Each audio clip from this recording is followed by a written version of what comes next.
anterior thorax, begin as you did on the posterior thorax, noting the shape and configuration of the chest wall. The ribs should slope down and have symmetrical interspaces. The costal angle should be 90 degrees or less.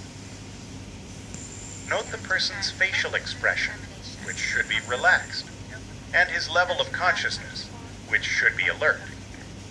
You just take a look at your fingernails here. Also observe the skin color and condition. You should see no cyanosis or pallor on the lips or nail beds, and no lesions on the thorax.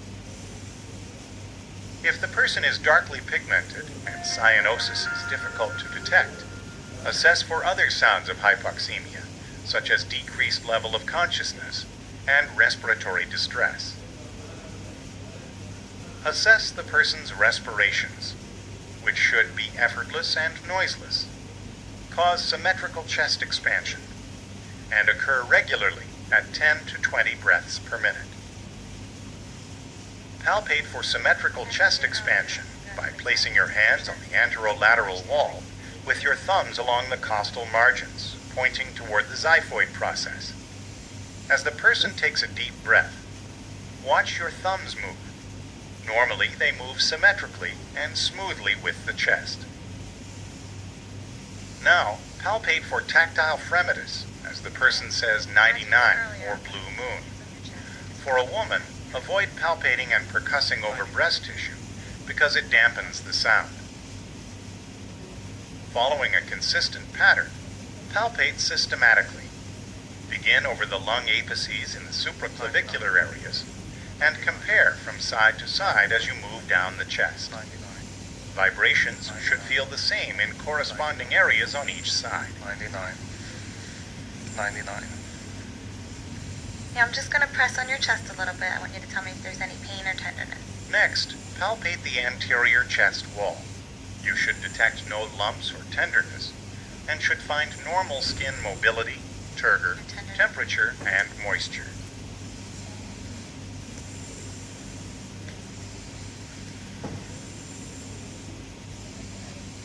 To percuss the anterior thorax, follow this pattern. Begin with the apices in the supraclavicular area. Then percuss from side to side in the interspaces, moving down the chest. Over the lungs, percussion should produce resonance. Over the liver and heart, percussion produces dullness. Over the stomach, it causes tympany. I'm going to listen to your lungs now. Using this pattern, auscultate the anterior thorax. Remember to use the diaphragm of the stethoscope. Listen for one full respiration in each location, and compare from side to side.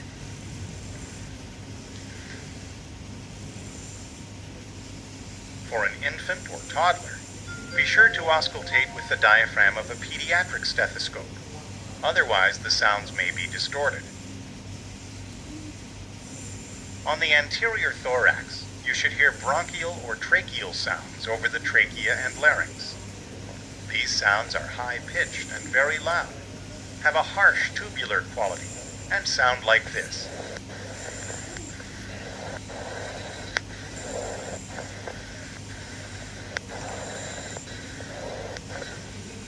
You should hear bronchovesicular sounds around the upper sternum in the first and second intercostal spaces.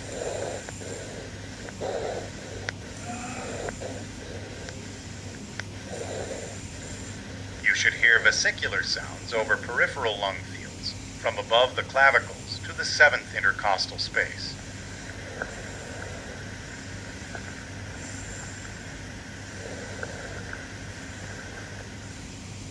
Now I want to hear you say 99. If you detect abnormal breaths